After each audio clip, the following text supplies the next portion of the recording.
Hai semua, assalamualaikum. Kali ini aku mau bikin nastar keju yang sangat enak, lumer di mulut, lembut, dan sekarang lagi musimnya pada bikin nastar karena pada saat pembuatan ini lagi bulan puasa ya teman-teman.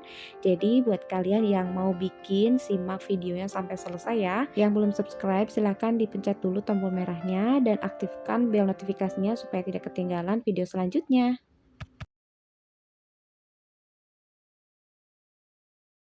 Baik, di sini aku akan membuat untuk kulitnya dulu ada 250 gram margarin, 50 gram gula halus. Nah, gula halusnya ini udah diayak ya teman-teman.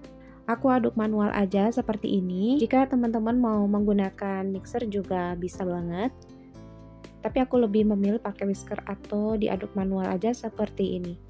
Nah, setelah cukup tambahkan 50 gram susu bubuk. Aku pakai dari Bendera, 3 butir kuning telur. Aduk kembali hingga rata.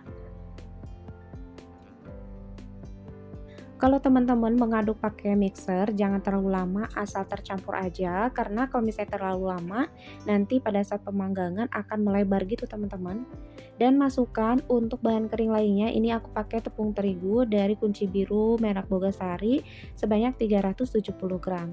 Sebelumnya tepung terigunya udah aku ayak, diaduk-aduk aja, aku pakai spatula kayak gini ya teman-teman.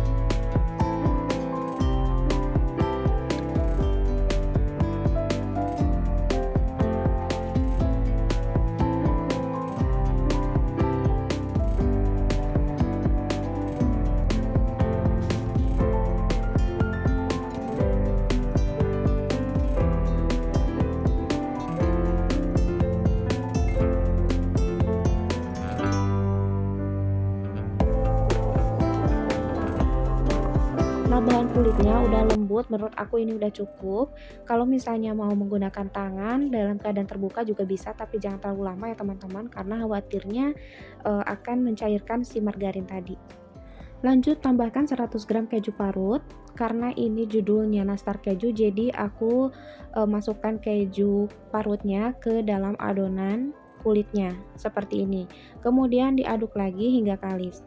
Nah, ini aku aduk pakai tangan, sudah pasti tangan kita harus dalam keadaan bersih dulu ya teman-teman. Nah, bahan kulitnya udah siap dicetak, ini tuh udah lembut banget. Untuk isiannya aku menggunakan selai nanas yang udah aku bulat-bulatkan seperti ini. Cara pembuatan ada di video sebelumnya ya teman-teman. Nah, dengan dibulat-bulatkan kayak gini tuh lebih memudahkan dalam mencetak nastar nanti. Oke, sekarang saatnya kita mencetak nastarnya ini. Ambil sebagian adonan, kemudian bulat-bulatkan dan bentuk cekung-cekungan gitu, jadi kayak mangkok kayak gini. Usahakan sampai rata dan ambil satu isian. Aku tusuk aja pakai tusuk gigi biar mudah dan biar nggak nempel-nempel ke jari gitu teman-teman. Dan kemudian ditutup lalu digulung kembali hingga merata. Nah, hasilnya seperti ini. Nah, untuk beras nastar ini sebelum ada isiannya itu seberat 5 gram. Tadi aku timbang-timbang dulu sebelum dibuletin. Tapi kalau teman-teman ngerasa ribet bisa menggunakan cetakan pakai sendok yang bulat itu yang untuk takar bumbu gitu ya teman-teman. Atau bisa dikira-kira juga. Cuma kalau dikira-kira ukurannya pasti akan beda. Saran aku kalau misalnya untuk jual lebih baik ditimbang, ya ribet-ribet nggak apa-apa ya teman-teman. Yang penting hasilnya memuaskan. Lakukan semua adonan dibentuk kayak gini semuanya. Oh ya, info aja untuk isiannya aku menggunakan 2 buah nanas yang masih setengah matang. Cara pembuatan selai nanasnya teman-teman bisa cek di layar pojok kanan atas.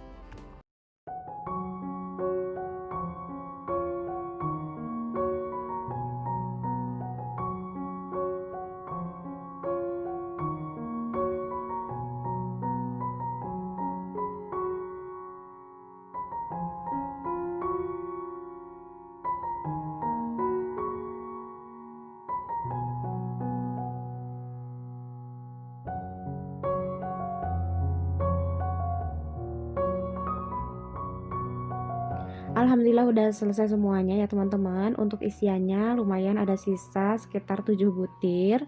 Jadi untuk adonan ini pas banget dengan isian kurang lebih 2 buah nanas ukuran besar. Nah, sementara ini aku udah memanaskan oven. Sekarang saatnya kita mengoven. Kita panggang selama kurang lebih 30 menit dengan suhu 170. Untuk lamanya pemanggangan bisa disesuaikan dengan tipe ovennya masing-masing ya teman-teman. Ini aku pakai merek Maspion. Nah, setelah durasi 30 menit, keluarkan loyang dari oven. Di sini masih ada proses berikutnya. Ini akan aku biarkan jadi suhu ruang atau dalam keadaan hangat. Berikutnya aku udah siapin untuk bahan olesannya. Di sini aku pakai 3 butir kuning telur dan aku tambahkan sedikit pewarna kuning supaya warnanya lebih cantik. Olesi bagian permukaannya pelan-pelan aja. Dipastikan nastarnya harus dalam keadaan hangat ya teman-teman, jadi jangan panas-panas diolesin sebab nanti taburan kejunya sebagai toppingnya itu nggak nempel gitu loh. Lakukan semuanya sampai selesai ya.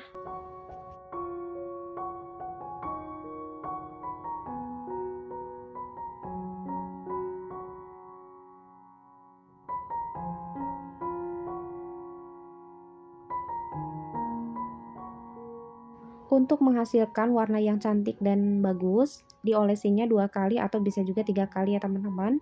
Di sini aku pakai 2 kali aja, kemudian, beri topping di atasnya dengan parutan keju seperti ini. Lalu panggang kembali selama 10 menit. Masih dengan menggunakan api atas bawah ya teman-teman. Setelah 10 menit kita keluarkan. Nah, ini udah matang ya teman-teman, aromanya tuh harum banget.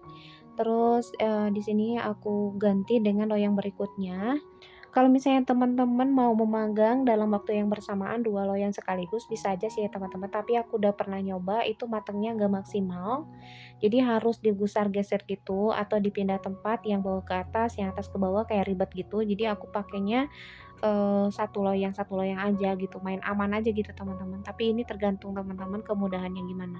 Nah, ini masih dengan pengolesan yang setelah dipanggang 30 menit ya teman-teman. Jadi semua lakukan dengan hal yang sama dan setelah diolesi kasih topping, keju parut di atasnya.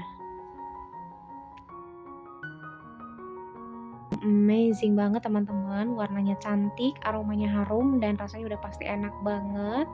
Nah, untuk tingkat kematangan bisa teman-teman sesuaikan, misalnya teman-teman pengen yang lebih kuning banget, durasinya bisa ditambah.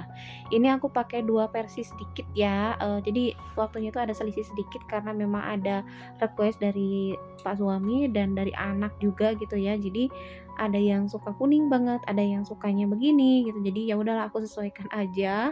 Nah, ini aku udah siapkan toplesnya ya teman-teman. Setelah menjadi hangat-hangat atau suhu ruang, ini akan aku pindahkan ke toples. Aku menggunakan toples dengan ukuran 500 gram ya teman-teman. Jadi dari total bahan yang aku pakai ini jadi 2 toples lebih gitu. Mungkin kalau ukuran 300 gram kurang lebih 3 toples atau 4 toples ya. Aku belum pernah nyoba karena toples yang aku beli itu semua ukuran 500 gram. Nah, buat teman-teman boleh banget nih yang suka bikin kue dijadikan ide untuk jualan. Karena ini tuh bagus banget hasilnya.